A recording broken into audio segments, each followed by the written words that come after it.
Hello, beautiful people. Welcome to Soul Symphony. Thank you for tuning into my channel. My name is Z. I hope the information you find here helps you in your healing journey. If you're on one, if you're not on one, that's okay too. Just pass the information to whoever might need it. And whenever you decide to get on your healing journey, the information will be here for you. You can just go ahead and use it. So today I'll go over accountability. Now, when we talk about accountability, trauma and accountability, most of the time we see it as the person who sustained the abuse, who actually was the perpetrator, should be the one taking responsibility, taking accountability for what they have done. But we do not really see it as both people have to take accountability. Trauma, it takes two to mingle. First of all, when we go through trauma, it takes two people. It's a two people interaction or several people interaction, but it takes at least minimum two people. Usually we do not just inflict trauma to ourselves. Most of the time, people are the ones inflicting trauma to us, or we inflict trauma to other people, right? So we have to have interactions with other people in order for trauma to actually be communicated. I would say not communicated necessarily, but it has to, there should be certain interaction. If we're living in the woods by ourselves, all alone for years and years and years, we most likely do not have trauma, but adulthood trauma. Maybe the trauma we have is something that we have sustained before the time where we would move in the woods and we decided to be isolated from society and we live on our own without no one, without having interaction with other human beings. That would, in that case, yeah, we can say that we don't have really trauma the entire time we've been living in the woods by ourselves. But as long as we're interacting with other human beings, we are more likely to be abused by somebody. Somehow, some way, we're more likely to be abused by somebody. Our chances of having an abusive relationship, that can be friendship, workmates, romantic, it doesn't matter really. As long as we are interacting with other human beings, we have a higher chance of actually being abused by somebody or having a traumatic event with somebody. Now, traumatic event is not necessarily only a person abusing us, right? The traumatic events are any life event that can actually make us have trauma. It can be a car accident. It can be something as simple as cutting ourselves on something and we had like so much blood rushing out. Sometimes that can be traumatic to people, right? So, but abuse on its own, when it comes to abuse, most of the time it's human to human interaction. Abuse is human to human interaction. Trauma can be anything really. It can be human to human interaction. It can be environmental interaction. It can be really anything out there in between. It can be. So that's kind of also something we have to be mindful, the distinction between trauma and abuse. Abuse, you have to go through abuse through another person. Abuse or another living creature. But abuse most of the time can be actually volunteer or involunteer. But either way, abuse have to be interaction between people. That's just sometimes what we mistakenly confuse traumatic events and abuse. Now, the biggest thing for us to understand is accountability is most of the time when it comes to abusive relationships. Now, traumatic events, now abuse is traumatic, but not all traumatic events have accountability as something we have to apply to them. Accountability is only really applied to human beings. And in this case, abuse. Because human beings are the ones who abuse us or we abuse other human beings. So that's the reason why accountability has to be put in this specific area. Now, accountability is not only a one-way street. Accountability goes to both ways. Now, during childhood, we did not have really ways to prevent our abuse, to do certain things, to remove ourselves, to advocate for ourselves, to not actually even put ourselves in that environment in the first place to be abused. We did not have any means to do that during childhood.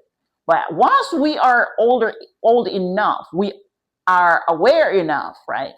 We understand life enough to know that this person is actually hurting me. Even if we don't understand that they're hurting us, right? It's the feeling associated to that hurt that we can tell whatever this person is doing, it does not feel good.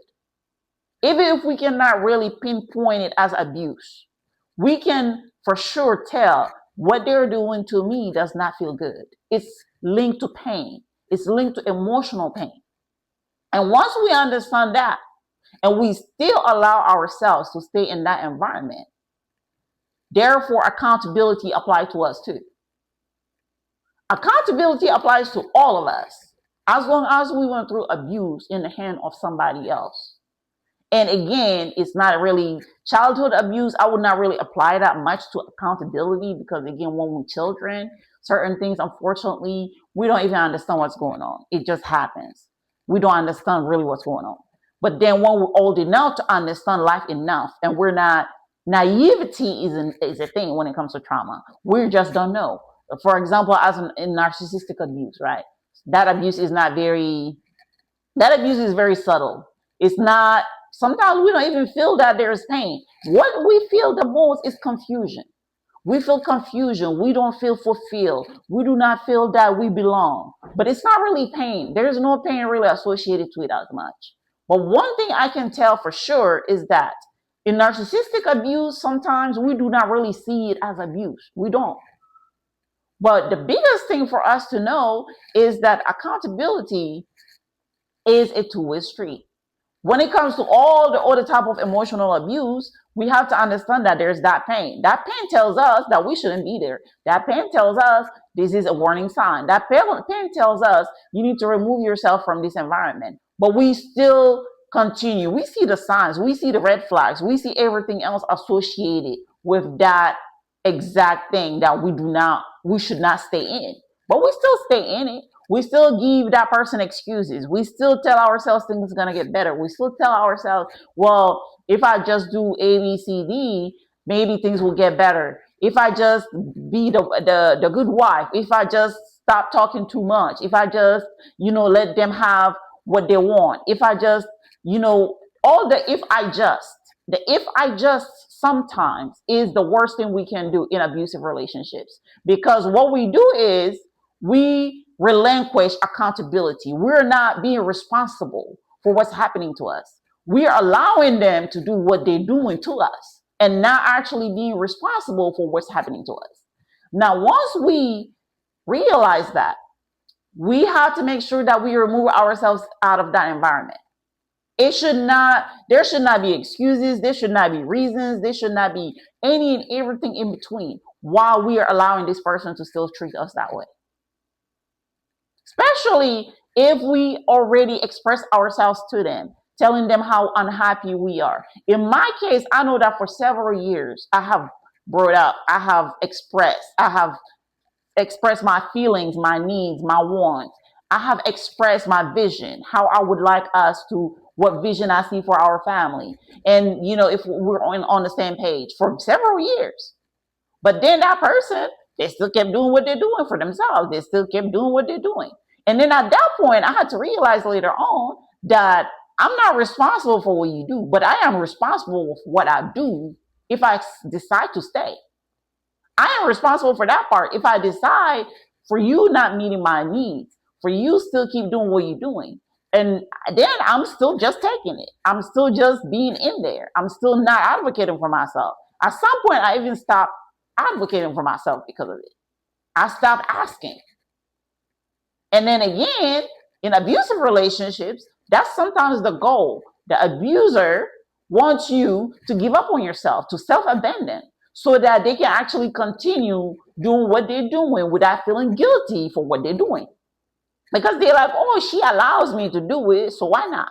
Right? So we have to be mindful that accountability sometimes is, we do not really see it in the lens it should be seen. We don't. And that's sometimes the reason we actually end up staying stuck in relationships too, because we do not see the role we play in that relationship or in that marriage, in that friendship, in that work environment. We do not take responsibility. We see it more like they're the ones who are wrong. We do not see ourselves as also being on the same side of being wrong. We are wrong for staying in there. We are wrong for giving them excuses. We are wrong for allowing them to abuse us for as long as they have been doing it. We are wrong. But once we take accountability, sometimes awareness is amazing when it comes to healing. But sometimes also accountability is the second best after awareness. Because once we take accountability that they're not the only one at fault here for doing what they're doing, I'm also at fault for just taking it, for not doing nothing. Even if I voice myself, I voice myself about what I want and what I don't want, and they still kept doing it. But then I have not put boundaries. I have allowed it to continuously to continuously happening. I have allowed it. I have not put boundaries. And even if my boundaries were there, they were weak. They kept doing it, and I have not done nothing about it. And then they understood that too. That, oh, she's not going to do nothing about it, or he's not going to do nothing about it. So what's the point of me trying to do what they want? Because no matter what I give them, they're going to take it anyway. So what's the point? So we have to be mindful that when it comes to abuse, we are not only the abusee. We also have responsibility in the abuse. We also have a part that we play in abuse. We have a role that we play in that abuse. Now, that does not excuse them abusing us. Absolutely not. That does not excuse their behavior at all. That does not excuse their behavior. But still, we have a part that we play in it. It doesn't matter what percentage. It can be a 10-90. They play 90% of it. We play 10% of it. But there's still a percentage that we play in it, because they're not 100% responsible for everything that happened. Because if we never allow them to do what they've been doing, they would not do it to begin with. Or even if they started doing it, if we did not allow them to actually continuously doing it, they would not continuously do it. But again, that goes back to us healing. If we do not heal, we're not aware, first of all, what's going on. We do not heal ourselves. We will allow other people to treat us the way they want to treat us, because we do not see our self-worth. We do not see ourselves. We're not loving to ourselves. We do not see our self-love, our self-worth. We do not have a self-esteem that is high enough for us to know our value, to exit that environment, not allowing that environment to devalue us. We already see ourselves obviously not in a certain value in order for us to keep taking it. So that's one of the biggest things we have to be mindful. Now, accountability, we have to understand, first of all, the root, the cause. The cause, which means that the different experiences that have wired us, our nervous system, into survival mode, into understanding, into seeing that mistreatment as actually familiar. That's one of the biggest things. For us to be able to see it as it's not normal. It's not normal for us to be treated that way and still allow it to keep going. There are different things, different roots that allow us. It's not only that we're allowing it, it's also that there is a cause, the reason why we're allowing it. So we have to be mindful to be able to see those causes, to be able to know, why are we allowing this behavior to continue, to start to begin with, as soon as we see it. But we don't see it to begin with sometimes, because again, we're not aware of our own wounding, because the way we are treated is familiar. A mother probably treated us similarly. A father treated us similarly. Cousins treated us similarly. Somebody in our life at some point in time treated us similarly. So we're familiar to that type of treatment. The treatment that is not valuing us, is not giving us what we need. It's not bringing us to the forefront and really helping us grow the way we're supposed to grow in life. Instead, it's belittling us. It's bringing us to the lowest possible, right? Those behaviors are familiar behaviors. And when we are, especially in romantic relationships, and we are with someone who have similar wounding, that's all they know. They don't know better. They do not know better. And them not knowing better does not excuse their behavior. It surely does not excuse it. But still, when we don't know, they don't know. It's like the blinds leading the blinds, right? The blinds leading the blinds. We're all together in the same rotten system, in the same rotten relationship, in the same rotten behavior patterns. So therefore, we don't know better. But once we can at least understand the root cause of why am I allowing them to treat me that way, and eventually maybe they might also understand why they're treating you that way. Maybe not.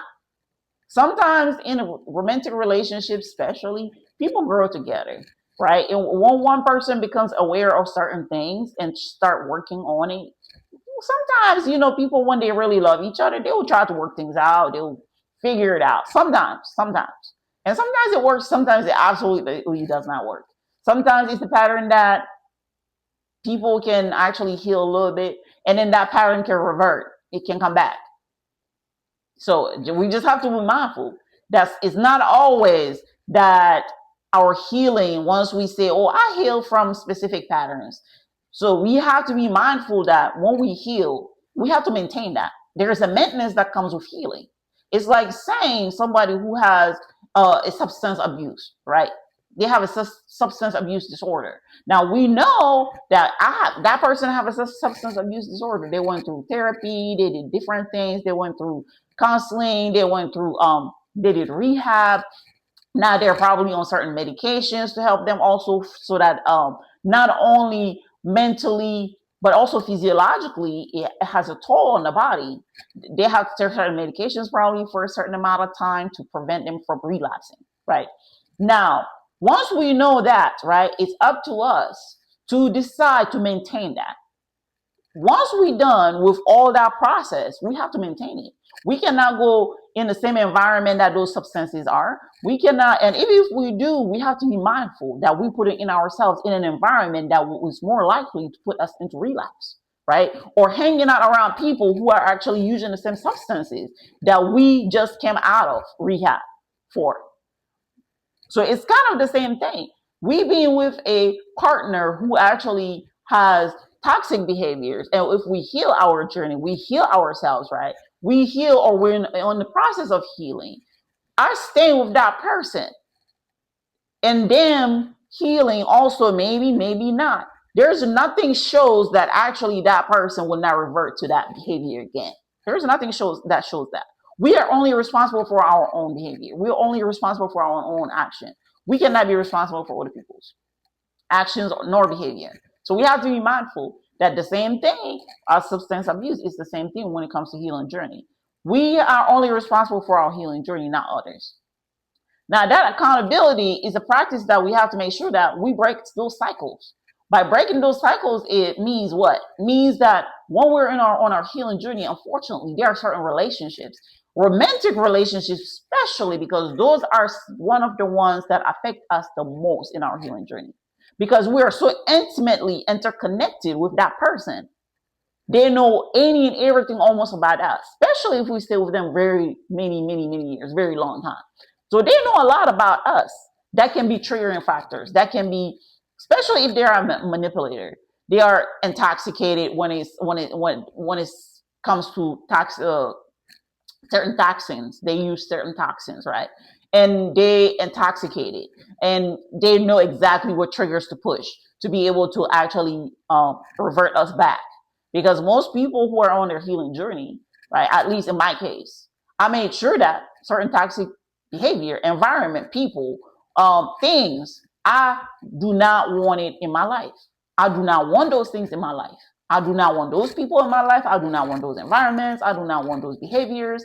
I do not want none of that, because at the end of the day, it will slow me down. Not only it will slow me down, it will probably even keep me stuck. So that's another thing we have to be mindful of. So breaking those cycles of toxic behaviors by also take accountability, taking responsibility for the parts we actually play in there, not allowing people to actually interrupt us in our healing journey, in those learning patterns, negative learning patterns. If they have their own, let them be with their own. Do not allow them to actually come and disrupt your healing behavior, your healing journey. the new patterns that we are actually adopting during our healing journey. Those individuals will actually interrupt that healing journey by interrupting us from incorporating those patterns into our lives on a regular basis.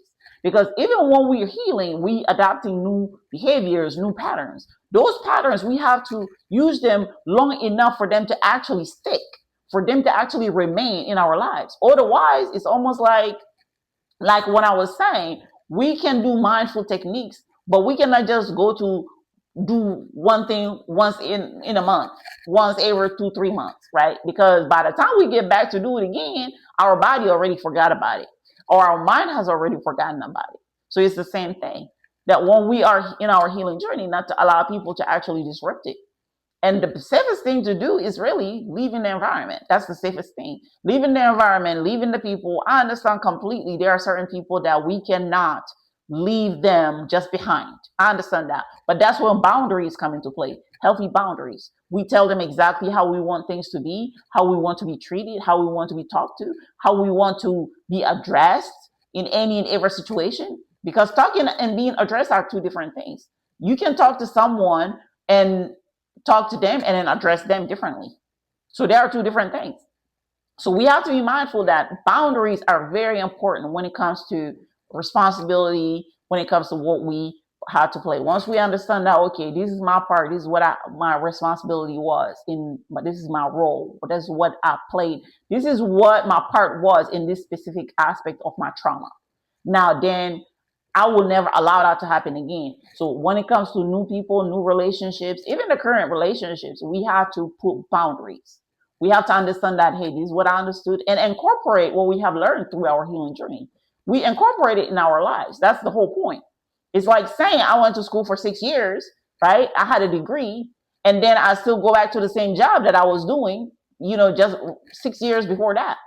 So what's the point of me getting that degree, right? If I can now go and find a job that actually fits that degree and have the pay grade that I actually deserve getting that degree. Because if you go to school for 6 years, right, or 7 years or 8 years or whatever amount of time, right, that advancement eventually comes with also a different tax bracket, sometimes different tax bracket, or most of the time it comes with a different I would say different opportunity when it comes to financial opportunities, when it comes to even living opportunities, right?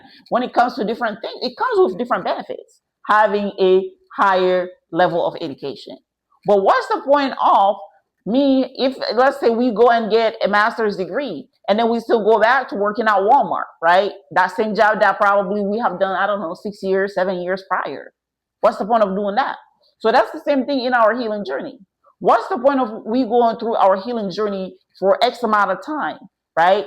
Seeing results and then still going back to the same people that, or the same places, or the same food, or the same aspects, all the other aspects of our lives that were toxic prior to actually going into a healing journey. It makes no sense. So we have to be mindful of just seeing it as, when we go in our healing journey, it's not necessarily just, oh, I'm on a healing journey. It's actually, what am I learning in my healing journey? Am I incorporating it in my life? Am I incorporating it in my life? Because we can learn all we want. If we're not using our knowledge to benefit us to begin with, or to benefit other people, then it's worthless. It's better for us to just stay where we are and spare the time and energy it takes to actually get all the way there and not use it in our advantage. So it's just that part, to be mindful of that. Now, when it comes to make sure that those boundaries, very important. In any and every case, it's not only about accountability. In any and every case, when it comes to healing, it's important. It's important, important, important.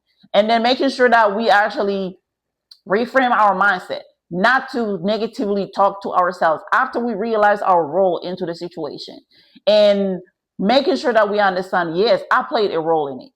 I had a fault to play in it. I allowed it. Not to revert into that negative self-talk and guilt and feeling maybe guilt. Why did I allow them to do that to me? I am so dumb, or this or that. I wish I have never allowed them that. and going into that negative mind frame, understanding that, okay, I allowed it to happen. Unfortunately, it happened, right? At this point in time, what you do or what we do is more important than us going back in time and trying to pick in every little thing of what happened. Now, it's important, of course, to retrospect the situation and look at the situation in detail and see, so that we don't repeat the same exact thing later on. And we don't allow those same exact things to happen again. But only for that purpose, we should go back and look at the situation again and see the parts we have played, why we have played them, how we could have prevented them, right? That's the only reason we should do that. But everything else is not worth it. We look at the situation, okay, I have not allowed myself to maybe be more voice, I have not allowed myself to voice myself enough for me not to be treated in a certain way, or whatever it is. We need to just go ahead and make sure that we do not get back to that negative thought process of us putting ourselves down.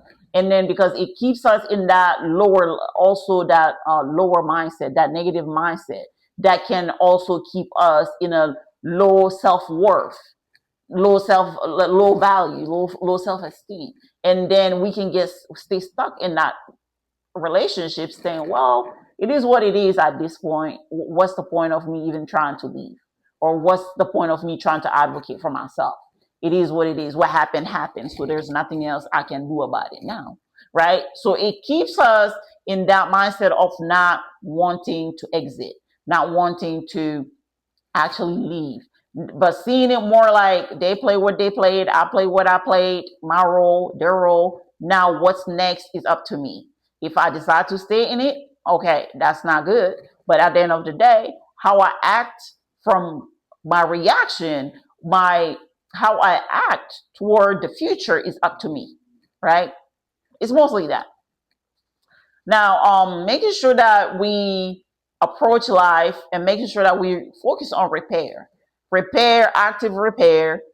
Active repair. Active repair means what? That we know what happened. We know that we did not advocate enough for ourselves. We did not seek help enough at the time. Maybe not. And even if we did, maybe we were not strong enough to still get out of that situation. But focusing mostly on the repair part is better than to focus on the harm itself. The harm has been done. The abuse have been done. What happened, happened. Moving on is the best thing we can do.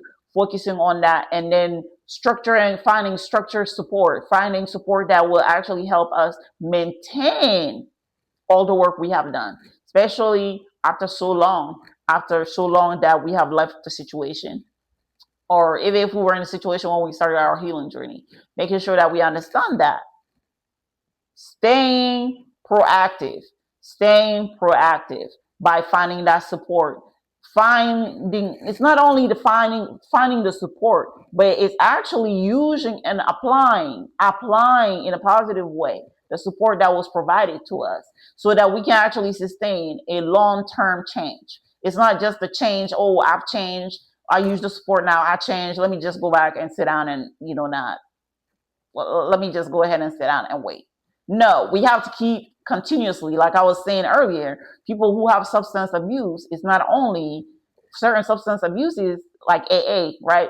People who have certain substance abuses, they have to go to different meetings. And the different meetings, it's a lifelong, most of the time. It's lifelong, because we have sponsors who can see our progress. We can maintain a certain level of accountability. Sometimes we have the sponsor is the accountability buddy, right? Who keeps us accountable. And especially when certain life stressors come along the way, to be able to call someone and not revert back to that behavior, to go to numb ourselves from that feeling, right? That probably was the initiator of us being in that substance abuse to begin with. So once we understand that, it's the same thing. It's the long-term change. It's maintaining it. It's not just I'm changing, right? It's more like also how can I maintain it over a long period of time. So when that person, because sometimes our abusers, there is a Stockholm syndrome. Abusers, sometimes we can give them more grace than that they deserve. More grace than they deserve. And sometimes abusers know that too. They know that. They will leave our lives and then they will circle back to try to come back in our lives again. But if we do not have sustained long-term change, sustained long-term change allow us to not loop back into that pattern again. Loop back and allowing people to come back in our lives that are more likely to harm us again, right?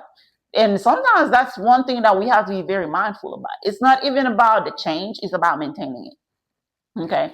So I'll go ahead and stop it here until next time, right? So please, I will say this in every video, please, please, please take care of yourself, making sure that you are doing your mindful practices, which is yoga, meditation, journaling. If you do journaling, not everybody journals. And even if it's just on a daily basis to sit down and do an inventory of your day, what you've done. And journaling is great, but not everybody does it, right? Sometimes it's a time restraint. Sometimes it's just habit thing that it builds over time. But like I have people that I've known that they've been journaling since they were like 6, 7 years old, right? So that's a long-term thing that they have been doing forever. So and it's a great technique, but still some people have not. It takes time to build up. But journaling, making sure that we eat healthy, drink our water, a lot of water if we can. 64 ounces or more, right? I have a bottle actually that have a measurements for me.